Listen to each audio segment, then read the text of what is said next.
બનાસકાંઠાના યાત્રાધામ અંબાજી ખાતે સ્વયંભૂ બંધ રાખવામાં આવ્યું છે। વેપારીઓ દ્વારા સ્વયંભૂ બંધ પાડવામાં આવ્યું છે। અસામાજિક તત્વોનો આતંક જોવા મળ્યો છે દિવસે ને દિવસે, અને જેના કારણે વેપારીઓ દ્વારા સ્વયંભૂ બંધ રાખવામાં આવ્યું છે। તો બંધનું એલાન પાછું ખેંચાતા પણ સજ્જડ બંધ રાખવામાં આવ્યું છે। વેપારીઓ દ્વારા સ્વયંભૂ બંધ રાખવામાં આવ્યું। અંબાજીમાં અસામાજિક તત્વો બેફામ બન્યા છે અને તેના કારણે વેપારીઓ દ્વારા સ્વયંભૂ બંધ પાડવામાં આવ્યું છે।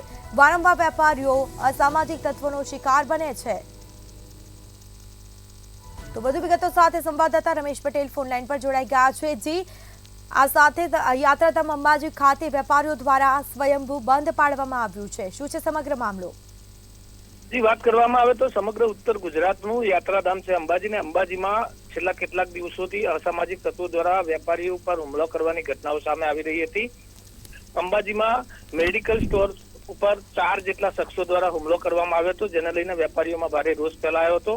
જોકે પોલીસ છે તેના દ્વારા 2 આરોપીઓની અટકાયત પણ કરવામાં આવી છે, પરંતુ વેપારીઓનો રોષ યથાવત રહ્યો હતો અને આજે અંબાજી બંધનું એલાન આપવામાં આવ્યું છે। અવારનવાર અંબાજીના વેપારીઓ પર જે અસામાજિક તત્વો દ્વારા હુમલો કરવામાં આવે છે તેને લઈને વેપારીઓ ભારે નારાજગી છવાઈ હતી, અને વેપારીઓ દ્વારા આજે અંબાજી બંધનું એલાન કરવામાં આવ્યું છે। જોકે મહત્વની વાત કરવામાં આવે તો બનાસકાંઠામાં આજે કલેક્ટર અને એસપી સાથે વહીવટી તંત્રની આજે ભાદરવી પૂનમના મેળાને લઈ અને એક બેઠક પણ છે, ત્યારે વેપારીઓ દ્વારા આજે અસામાજિક તત્વોની રંજાડના મામલે અંબાજી બંધનું એલાન આપવામાં આવ્યું છે અને સમગ્ર અંબાજીમાં આજે વેપાર ધંધા બંધ રાખી વેપારીઓ વિરોધ નોંધાવશે।